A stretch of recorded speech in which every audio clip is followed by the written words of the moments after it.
Hey everyone, तो मैंने सोचा यार आप लोगों से एक और बार बात करते हैं और कुछ चीज़ें और आपको बताते हैं। अभी रिसेंटली मैं क्या देख रहा हूँ ना अपनी क्लासेस के अंदर कि बहुत सारे बच्चे ऐसे होते हैं कि जो ओवर एक्साइटेड होते हैं एकदम। जब भी कोई सब्जेक्ट स्टार्ट होगा, कोई कंसेप्ट स्टार्ट होगा, दे आर ओवर एक्साइटेड। अब उस ओवर एक्साइटमेंट में क्या होता है, क्योंकि लाइव क्लास अटेंड कर रहे हैं, लाइफ में पहली बार एजुकेटर से इतना रूबरू हैं, एकदम टीचर के करीब हैं, तो तुरंत फटफट फटफट सवाल उनको पूछना होता है। जैसे पहला कोई भी कंसेप्ट बताया, तुरंत उस पर क्रॉस क्वेश्चनिंग है, इवन कंसेप्ट खत्म होने से पहले।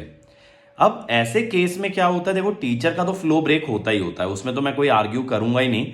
टीचर का फ्लो टूटता है, क्लास की क्वालिटी डिक्रीज होती है, बट उसके अलावा क्या होता है, उसके अलावा क्या होता है बेटा, ऐसे बच्चों का ना थॉट प्रोसेस कभी बिल्ड नहीं होता। क्योंकि वो पता है कभी सोचते नहीं है किसी चीज के बारे में। सोचने से पहले क्या करते हैं, क्वेश्चन टाइप कर देते हैं। और आजकल ना एक ट्रेंड बन गया ऑनलाइन क्लासेस के अंदर कि जब आप पढ़ रहे हो ना, साथ साथ आप टाइपिंग करते जा रहे हो, आप चैटिंग करते जा रहे हो। तो बेटा क्या होता है, जब तक माइंड किसी चीज पे एकदम लेजर फोकस्ड नहीं होता ना, तो वो चीज हम लोग ग्रास्प नहीं कर पाते। क्योंकि आप मल्टीटास्किंग लाइफ में कर सकते हो, मोबाइल चलाते हुए कुछ और काम कर लो, या फिर कोई दो काम इन पैरेलल कर लो, लेकिन पढ़ाई एक ऐसा काम है ना जो विद डिस्ट्रैक्शन कभी होगा ही नहीं। अगर आप अपने दिमाग को पहले ही ब्लॉक कर लोगे, पहले ही एंगेज कर लोगे कि what should be the next question that I should ask, तो फिर क्या होगा, जो नॉलेज आपको डिलीवर की जा रही है ना, वो आपके ब्रेन में जाएगी नहीं। इसीलिए पता है बहुत सारे ऐसे भी टॉपर्स होते हैं जो कि रिकॉर्डेड लेक्चर्स से रैंक निकालते हैं। वाई? क्योंकि उन्हें वो डिस्ट्रैक्शन चाहिए ही नहीं। तो बेटा बहुत आसान होता है लाइव क्लासेस के भावनाओं में बह जाना, कि वहां पे बात करते रहो, पूछते रहो। बट अगर अपने ऊपर कंट्रोल करोगे और सिर्फ रेलिवेंट चीजें पूछोगे ना, तो रैंक लाना बहुत ईजी है। तो अपना दिमाग चलाना स्टार्ट करो, कोई भी डाउट आता है तो उसको प्रोसेस करो, उसको सोचो। क्योंकि अगर आप अपने डाउट्स खुद से क्लियर कर पाओगे, तो एग्जाम में मान लो कोई क्वेश्चन आ गया, अब वो वैसा क्वेश्चन नहीं है जो आपने कभी पहले देखा था, तो आप क्या करोगे, अब आप उसे सोच सकते हो, आप थोड़ी देर उसे टाइम दोगे, उसे अपने फंडामेंटल्स से कनेक्ट करोगे, तो मोस्ट प्रोबेबली आप उसको सॉल्व भी कर दोगे। अब पता है लगातार बच्चों की एक ही क्वेरी होती है, सर नए क्वेश्चन कैसे बनेंगे एग्जाम में, हमसे तो नए क्वेश्चन नहीं बन पाते। क्यों नहीं बन पाते? क्योंकि आप थॉट प्रोसेस बिल्ड नहीं कर रहे हो। आप क्या कर रहे हो, आप चीजों को क्रैम करने की कोशिश कर रहे हो, जो बताया जा रहा है उसे रटते चले जा रहे हो, और सोचना है ही नहीं। कुछ भी दिमाग में क्वेरी आई, तुरंत टीचर से पूछ लो, या तो उस क्वेरी को इग्नोर कर दो। बेटा उस क्वेरी से जब फाइट करोगे, उस थॉट प्रोसेस को तभी बिल्ड कर पाओगे, और तभी एग्जाम में नए क्वेश्चन को सोचने की हिम्मत भी बनेगी। वरना क्या होता है ना, बहुत सारे बच्चे मैंने देखा, मैं क्वेश्चन पुश करता हूं क्लास के अंदर, तुरंत गिव अप मार देते हैं, सर ये तो बनेगा ही नहीं, सर आप बता दो कैसे होगा।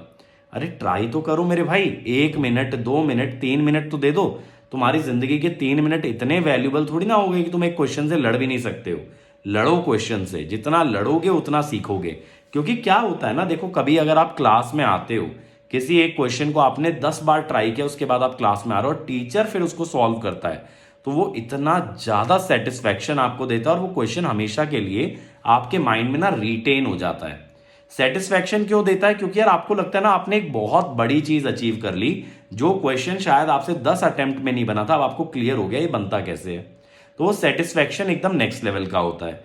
इसीलिए ये बच्चों बहुत ज्यादा जरूरी है कि आप अपने डाउट्स पे वर्क करें, और जब भी आप मेरी क्लासेस में डाउट्स लेके आए तो उस पर वर्क करके लेके आओ। ठीक है? और एक समय पे एक ही काम करो, पहले कंसेप्ट को एब्जॉर्ब करो, फिर जब मैं उस कंसेप्ट पे बेस्ड क्वेश्चन कराता हूं, तब आप क्रॉस क्वेश्चनिंग करो। पहले सुन लो, कोई भी थ्योरी अगर बताई जा रही है, कोई भी कंसेप्ट अगर बताया जा रहा है, तो सुन लो। क्योंकि यार मैंने पास्ट ईयर्स में ना इतने सारे एग्जाम्पल देख लिए हैं, जिन बच्चों का सिर्फ और सिर्फ फुल फोकस क्वेश्चन पूछने पर रहता है, वो 3 3 4 4 साल में भी रैंक नहीं निकाल पाते हैं। क्यों नहीं निकाल पाते? क्योंकि उनका एटीट्यूड ही सही नहीं है ना। रैंकर बनने के लिए पहले आपका एटीट्यूड सही होना बहुत ज्यादा जरूरी है। तो एंथुजियास्टिक होना बहुत अच्छी बात है, पॉजिटिव होना बहुत अच्छी बात है, लर्निंग की इच्छा रखना भी बहुत अच्छी बात है। लेकिन जैसा मैंने बोला बेटा, कम करने से तो रैंक नहीं आएगी, लेकिन ज्यादा करने से भी रैंक बर्बाद हो सकती है। तो you should know your limit, कि कहां तक अपने को जाना है, कहां अपने को स्टॉप लगाना है, क्योंकि ये एक्टिविटीज कर लेने से आपका लॉस हो रहा है। तो ऐसा नहीं है कि जो बच्चा ज्यादा डाउट पूछता है उसी की बेहतर रैंक आती है।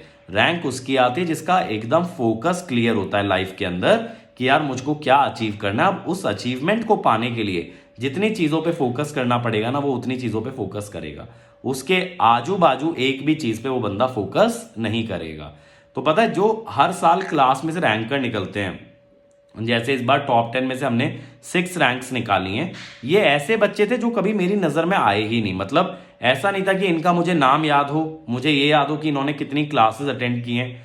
और ज़्यादातर बच्चे जिनका मुझे पता था कि ये रोज़ आता है, ये मुझे परेशान करता है, सबसे ज़्यादा डाउट पूछता है, वही बच्चे ऐसे हैं जो कि उतना परफॉर्म नहीं कर पाए जितना वो कर सकते थे।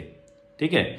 और कुछ बच्चे ऐसे भी हैं जिनका नाम भी पता है, कंसिस्टेंट भी थे, लेकिन वो उतनी ही बातें डिस्कस करते थे, उतनी ही चीज़ें पूछते थे जितनी ज़रूरत थी, और वो लोग भी अच्छा किए हैं।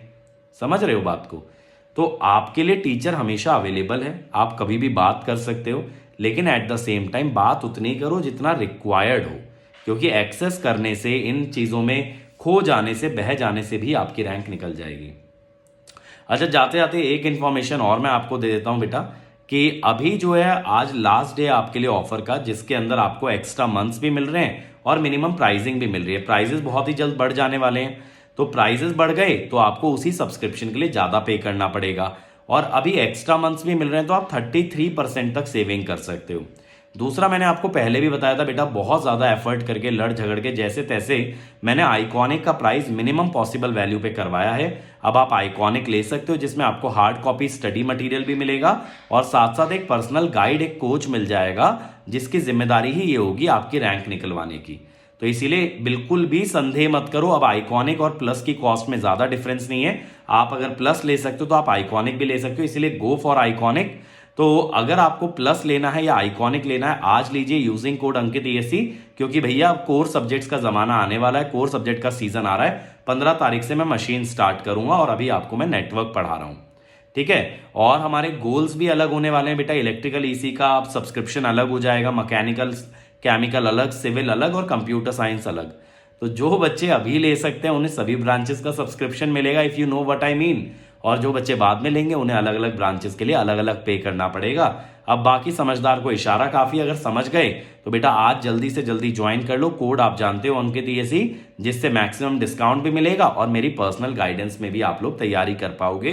तो आई विल मेक श्योर कि मेरे सभी बच्चे बेस्ट वे में तैयारी कर रहे हैं, उनको बेस्ट रिसोर्सेज मिल रहे हैं, बेस्ट गाइडेंस मिल रही है और बेहतरीन रैंक ला रहे हैं। लेकिन बेटा ये ध्यान रखना है, आपके फोकस में मैं आपकी मदद नहीं कर सकता, फोकस्ड आपको बनना पड़ेगा, डिस्ट्रैक्शन से बचना पड़ेगा, और जितना ज्यादा एब्जॉर्बिंग माइंड बना लोगे उतनी ही बेहतर रैंक ले आओगे।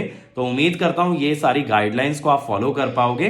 तो मिलते हैं आप लोगों से कल की क्लास में। Let's crack it.